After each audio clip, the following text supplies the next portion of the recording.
a partir do versículo 32 até o 40. Irmãos, o autor de Hebreus está escrevendo para uma comunidade que está sendo perseguida, uma comunidade que está vivendo um tempo difícil, porque nesse tempo o imperador romano não somente perseguiu os cristãos, como expulsou todos os judeus de Roma.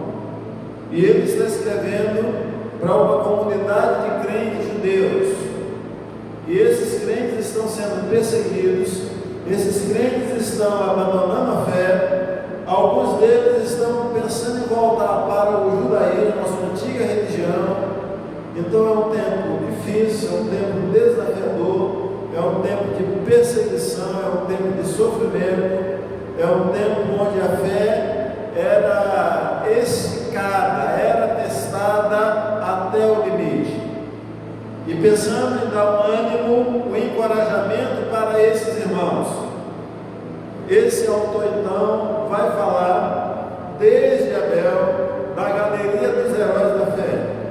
E ele vem falando de todos os grandes personagens bíblicos. E chega uma hora, no versículo 32, que ele diz: o que mais direi? Vai me faltar tempo, porque ainda tem muitos outros heróis que poderiam estar aqui e serem listados, mas se ele fosse listar, com certeza a sua carta ficaria enormemente grande. Mas quem são os heróis da fé? Nesse texto nós vamos notar muitos heróis famosos, Davi, Sansão, mas também nós vamos ver que ele fala de alguns heróis anônimos, heróis que o seu nome não está registrado, os seus nomes não estão registrados na Bíblia. E quando nós olhamos para toda a massa de crentes em Cristo, de crentes em Deus, desde a antiga aliança, nós vamos entender, nós vamos perceber que a maioria desses heróis são anônimos. E falando de heróis anônimos, aí por volta dos anos 70, um casal de missionários estava no Camboja, e esse casal foi preso por estar pregando o Evangelho, e eles tinham filho, e diante daqueles comunistas, a proposta era: basta você renunciar a esse Cristo seu e você então será livre. E ele abraça seu filho, abraça sua esposa, olha para todos e diz: olha, não tema, que daqui a pouco nós abriremos nossos olhos na glória e estaremos para sempre com o Senhor. Sabe, queridos, a história dos heróis da fé com certeza está pontilhada de tantos heróis anônimos, de tantos heróis cujos nomes não estão escritos nos anais da história, mas efetivamente essa não é a questão mais importante, porque os seus nomes estão escritos no livro da vida. Agora, mais interessante ainda é que esta lista não está fechada, esta lista ainda está inconclusa, ainda está para se fechar, e ela só se fechará o dia que o Senhor Jesus voltar em glória, para arrebatar, para buscar os seus heróis. Quem são os heróis da fé? É o texto que eu quero, o tema que eu quero pensar nesta noite com os irmãos.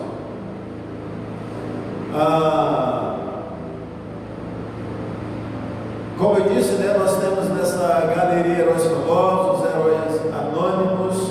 Vamos começar pelos famosos. Que mais direi? Diz o autor. Certamente vai me faltar tempo para falar de Gideão, Baraque, Sansão, Jefité, Davi, Samuel, os profetas. E todos esses são conhecidos nossos, todos esses são famosos. Gideão foi um rapaz de uma família muito pobre, da tribo de Manassés, que foi capaz de comandar, dirigido pelo Espírito de Deus, a maior campanha militar da sua época, contra o maior exército opressor do seu povo naquele tempo, contra os medianitas. grandes homens, trouxe vitória completa, trouxe vitória cabal para o seu povo. Nós podemos falar de Baraque. Baraque também, assim como Gideão, viveu uma grande história de fé. Débora, a profetisa, o chama e diz: olha, Baraque, você precisa se levantar como líder e combater o rei Jabim.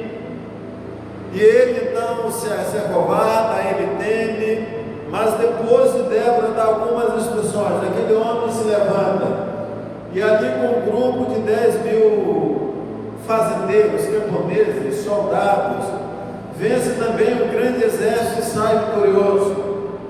Ele fala de Sansão.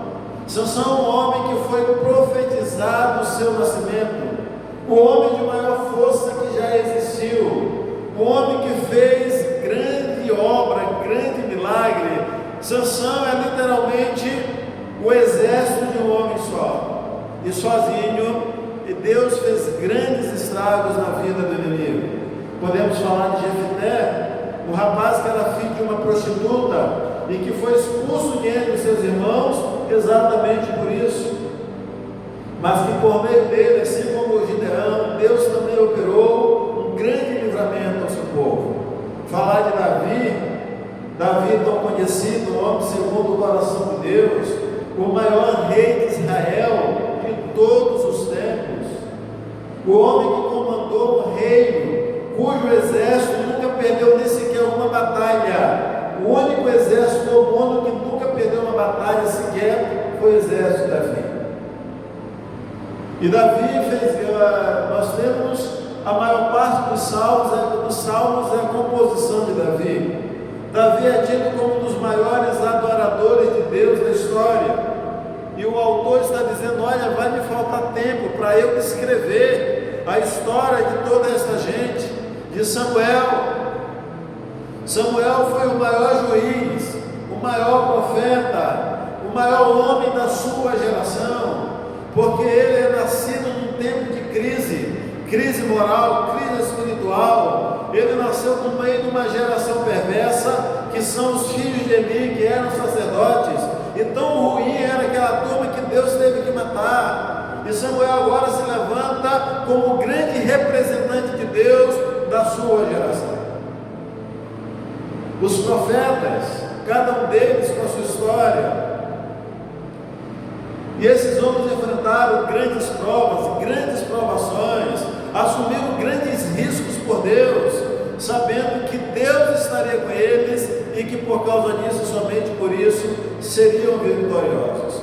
E aí, quando nós olhamos para a vida desses homens, aí você diz: se é assim, pastor, eu nunca vou ser um herói da fé, porque eu nunca vou ser como Davi, eu nunca vou compor salmos como Davi, eu nunca vou lutar como Sansão, eu nunca vou legislar, eu nunca vou liderar como Samuel.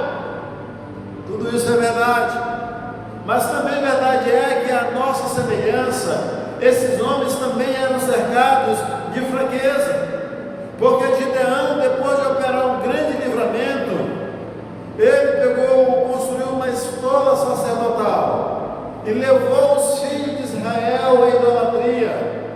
Baraque, apesar de ter uma grande vitória, foi escondido atrás de Débora, porque ele falou: Débora, se tu não fores, eu não irei para a batalha.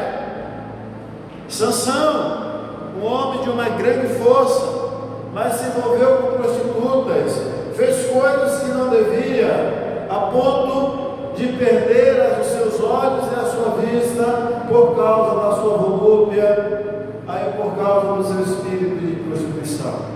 Davi, um homem segundo o coração de Deus, cometeu erros bobos, erros terríveis, erros que geraram grandes tragédias para a sua vida. No caso da mulher de Urias, da Betseba, que ele não apenas se deitou, adulterou com essa mulher, como também matou o seu marido. E isso gerou tanta confusão, tanta dor, tanta desgraça dentro da família de Davi. Podemos falar de Samuel, que embora foi um grande profeta, embora foi um grande juiz, todavia A reclamação bíblica é que os seus filhos não eram como ele. Os seus filhos vendiam as sentenças. E a reclamação é que Samuel não soube criar, não soube orientar bem os seus filhos. Então veja, esses heróis da fé, assim como nós, homens cercados de fraquezas. Mas o que foi mais que esses heróis fizeram? Os versículos 33 e 34 ainda vamos dizer: subjugaram reinos, fecharam a boca de leões, que foi o caso de Daniel lá na cova dos leões, extinguiram a violência do fogo, Sadraque, Mesaque e Abednego, também lá na Babilônia, escaparam ao fim da espada, o caso de Elias, do profeta Eliseu, poderosos em guerra, puseram exércitos estrangeiros em fuga. E aqui está falando principalmente de uma era conhecida como período interbíblico entre os dois testamentos, dos Macabeus, homens que da fraqueza tiraram forças, como o rei Ezequias, que Deus diz: olha, põe em ordem a tua casa, porque você vai morrer. E aquele homem se vira para a parede, ele chora, e Deus, por misericórdia, muda o plano de tirar a vida daquele homem. Quando ele enfrenta o exército da Síria, o exército tão numeroso, tão grandioso, e ele vai para o templo, ele pega aquela carta afrontosa, e ali ele ora, diz: Senhor, nós não temos forças para enfrentar, não há o que podemos fazer para combater o inimigo que vem contra nós. E Deus mudou a sorte deles.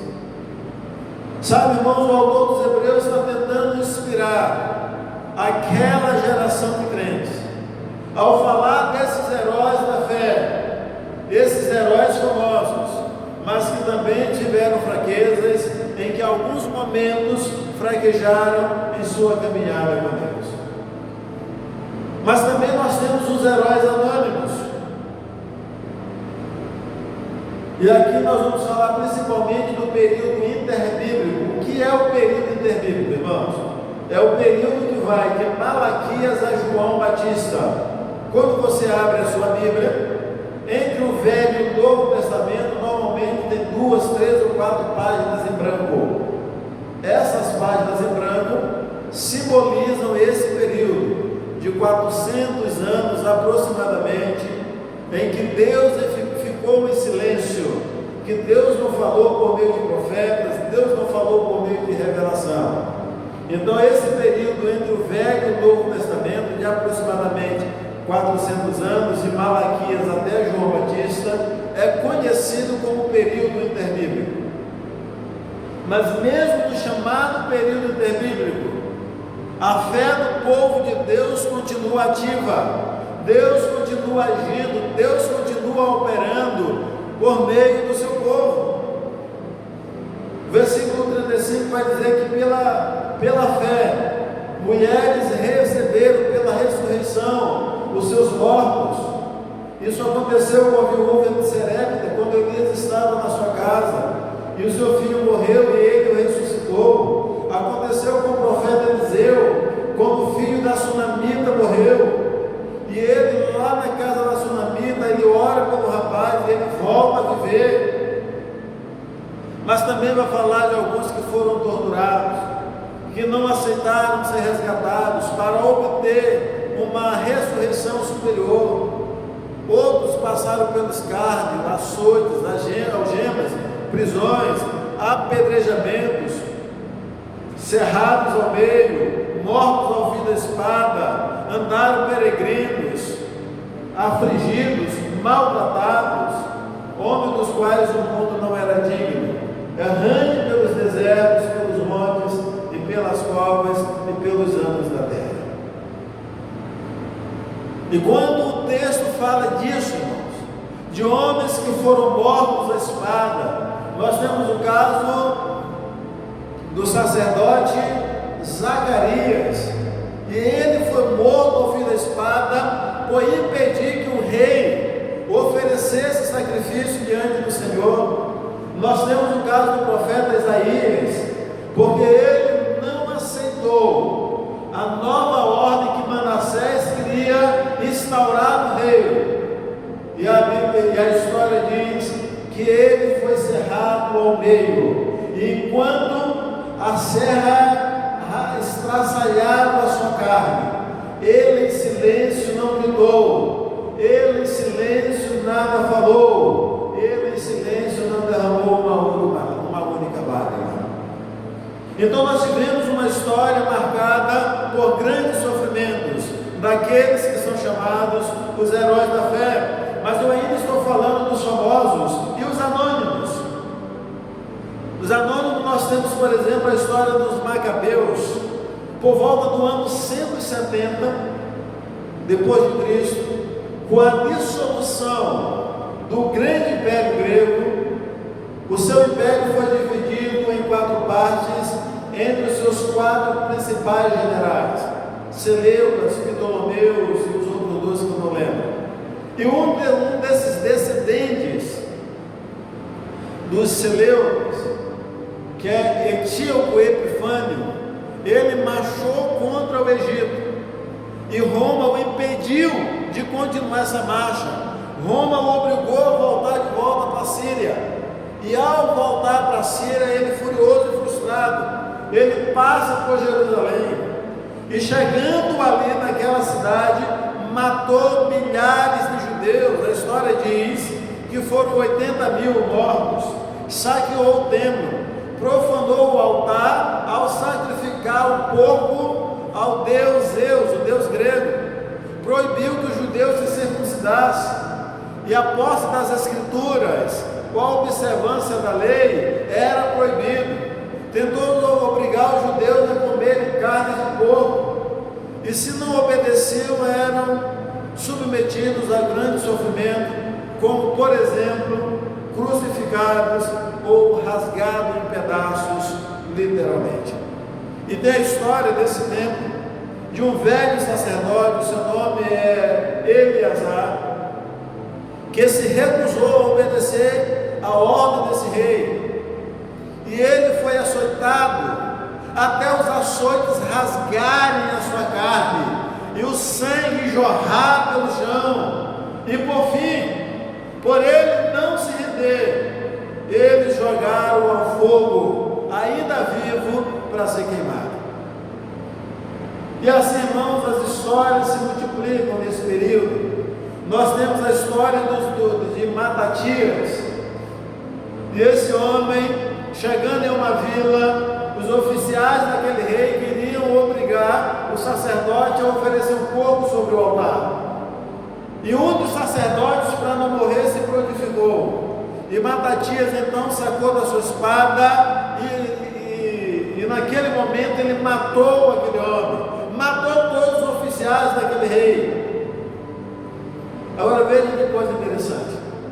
E aí naturalmente um grupo se formou em torno dele.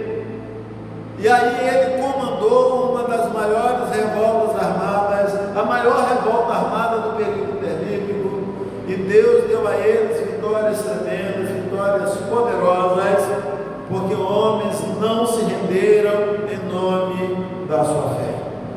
São heróis, irmãos, que são anônimos, não está aqui no texto bíblico.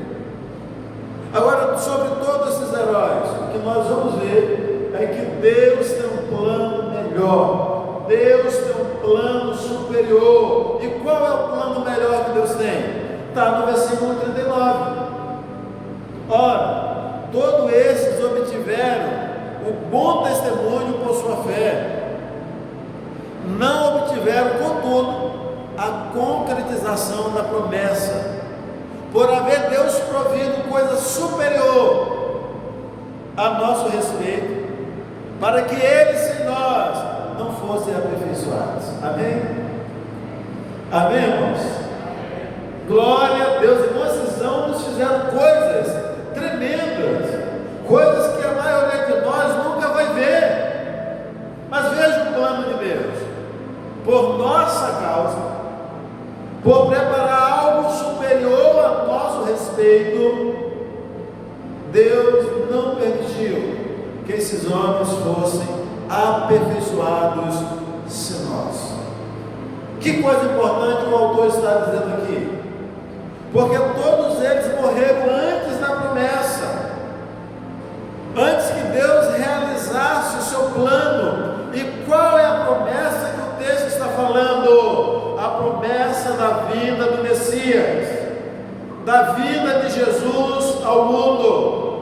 Então nenhum homem foi aperfeiçoado até a volta, até a vinda de Jesus. Então, a partir da vinda de Jesus, esses homens foram aperfeiçoados. Nós somos aperfeiçoados. E o autor aos Hebreus vai dizer que Jesus Cristo é o aperfeiçoador dos nossos irmãos. É como se Deus tivesse preparado as coisas, como se o esplendor pleno de sua glória e revelação não tivesse que manifestar-se até que nós e eles pudéssemos desfrutar juntos dessa glória. E o autor aos Hebreus está dizendo: olhem, a glória de Deus veio, e aqueles homens não foram aperfeiçoados sem nós, antes de nós, estamos debaixo da mesma glória.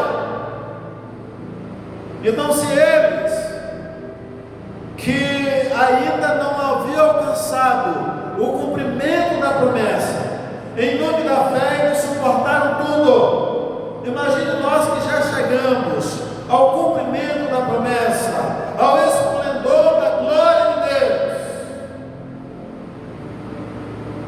Então é um chamado para que nós olhemos para a fé desses homens, mas esse chamado também é para dizer que esta galeria não é feita somente pelos heróis famosos, porque na verdade, para cada um herói da fé famoso, existem milhões de heróis não famosos, heróis anônimos. Então, querido, essa lista, ela ainda está aberta, ela ainda está para se fechar, e Deus tem nos chamado exatamente para entrarmos nessa galeria de heróis da fé. O autor dos Hebreus vai dizer que sem fé é impossível agradar a Deus, porque é necessário que todo aquele que se aproxima dele creia que ele exista e que ele é galardoador daqueles que buscam. Sabe, queridos, muitas vezes nós queremos colocar a fé num patamar místico tão alto, tão fora da realidade, que se torna inalcançável, inatingível. E quando na verdade a proposta de Deus não é essa. A proposta de Deus é uma fé simples, é uma fé pura, é uma confiança plena, é uma confiança racional em Deus. Aliás, é isso que diz John Stott, né, o que é fé. Fé, ele diz isso no seu livro Crer Também Pensar. Fé é uma confiança racional em Deus, uma confiança que conta com o fato de que Deus é fiel e digno de todo crédito. Amém? Então, querido, a fé é simples, e o nosso chamado é esse, é para andar em fé, e nós vamos andando de fé em fé, de glória em glória. Cada dia nós crescemos um pouco mais. Às vezes nós falhamos, às vezes nós nos intimidamos, às vezes nós fracassamos em alguma coisa, mas o importante é você entender que a vida cristã é uma maratona, é uma ultramaratona, é uma mega maratona, não é uma corrida de 100 metros. E é nessa caminhada que nós vamos sendo aperfeiçoados. E aí você diz: mas pastor, será que eu posso ser um herói da fé? Sim, claro. E para ser um herói da fé eu preciso fazer coisas fantásticas, ressuscitar mortos, fazer cair fogo do céu como Elias fez? Não. O que você precisa fazer? Crê em Jesus com todo o seu coração. Crê em Jesus com todo o seu coração. E o que nós podemos fazer? Nos manter fiéis a essa herança. crer no plano e no propósito de Deus para as nossas vidas. Concluindo, irmãos, o versículo 38 vai nos falar desses homens, de quais o mundo não era digno, errantes pelos desertos, pelos montes, pelas covas, pelos antros da terra. E ao olharmos para esta descrição, à luz dos olhos do mundo na atualidade, o mundo olha para esses homens, olharia e diria: são perdedores, são fracassados, não tem nada.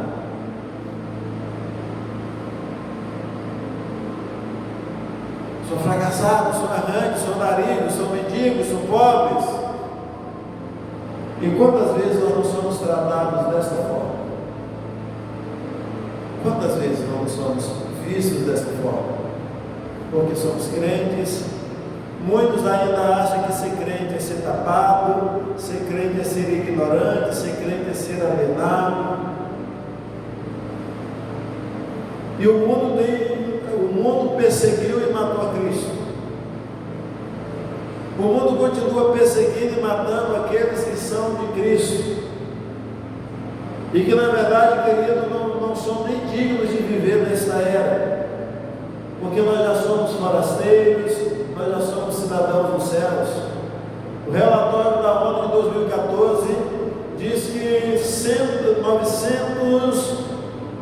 900 e poucos homossexuais foram mortos por serem homossexuais. 120 mil cristãos foram mortos em 2014 por serem cristãos. No século XX foram mortos 2 milhões de cristãos por serem cristãos. Agora veja a ironia, pois na verdade é o mundo que não é digno desses crentes, é o mundo que não é digno desses homens. De forma, quando nós nos sentimos desanimados, devemos lembrar com cuidado que o mundo não é digno de nós. Em Cristo somos cidadãos do reino de Deus e participaremos da honra desse reino e da sua glória. Que Deus te ajude e que você possa ter uma fé muito firme, muito alicerçada em Cristo, e que cada dia, com esperança e confiança, você permaneça firme na fé que Ele nos deu. Ele, a nossa fé consumada em Jesus, Ele é o autor e é o consumador da nossa fé. Que Deus em Cristo nos abençoe. Amém.